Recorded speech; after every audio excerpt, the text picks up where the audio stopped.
Hello friends, இன்றைக்கி recipe என்ன பார்க்க போகிறோன்னா ஆலு மட்டன் கறி.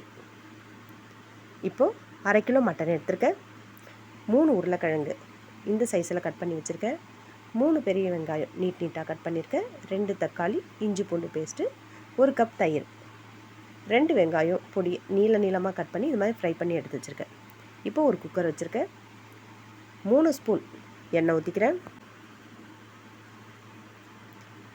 இப்போது 2 ஏலக்காய், 4 லவங்கம், 2 பட்டை, 2 பிரிஞ்சி இலை இப்போ இதில் சேர்த்துக்கலாம்.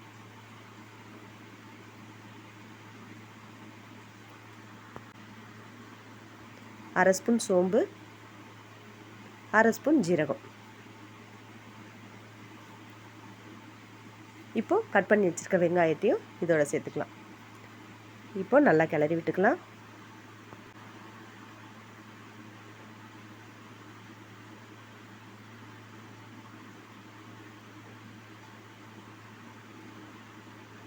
இப்போது நல்லா வதங்கியிருக்கு. இப்போது இஞ்சி பூண்டு பேஸ்ட்டு சேர்த்துக்கலாம்.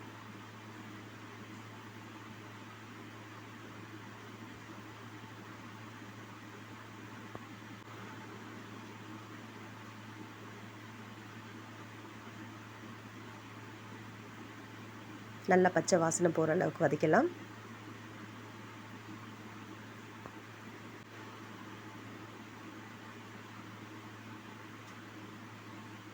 இப்போ மட்டன் சேர்த்துக்கிறேன்.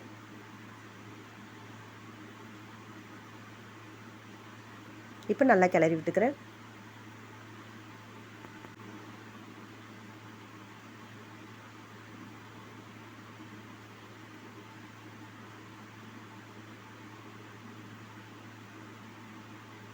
இப்போ மசாலா ஐட்டம் சேர்த்துக்கலாம். 2 ஸ்பூன் மிளகாத்தூள், 1/2 ஸ்பூன் மல்லித்தூள்,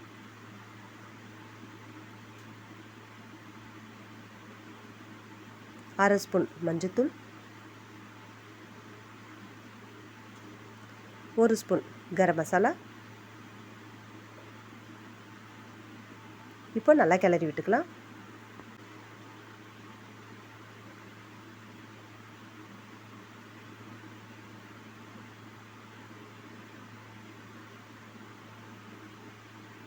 இப்போ தேவையான அளவுக்கு உப்பு சேர்த்துக்கிறேன்.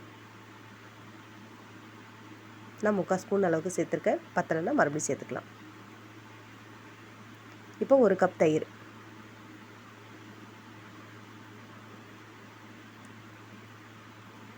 இப்போ நல்லா கலந்து விட்டுக்கலாம்.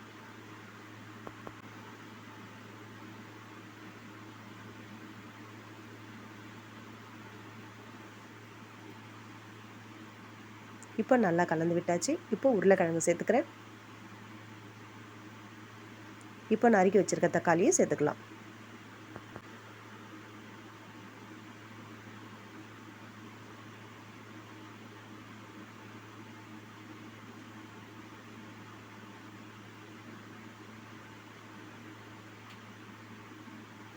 இப்போ நல்லா கலந்து விட்டாச்சு.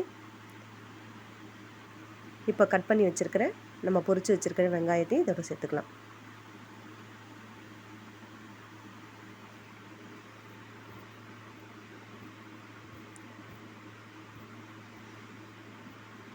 இப்போ 1/2 கப் அளவுக்கு தண்ணி சேர்த்துக்கலாம்.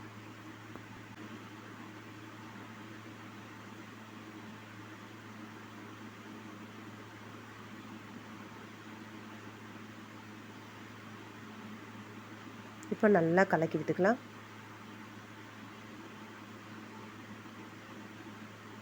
இப்போ நான் மூடி போட்டு 4 விசில் வைக்க போகிறேன்.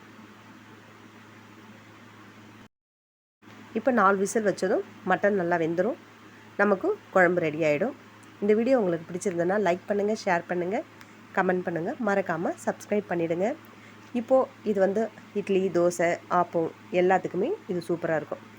இப்போது எனக்கு ரெடி ஆகிடுச்சு. இப்போ கடைசியாக கொஞ்சமாக கொத்தமல்லி தழை தூவி நம்ம ரெடி பண்ணிக்கலாம். அவ்வளோதாங்க, ஆலு மட்டன் கிரேவி ரெடி. நீங்களும் உங்கள் வீட்டில் ட்ரை பண்ணி பாருங்கள். சூப்பராக இருக்கும்.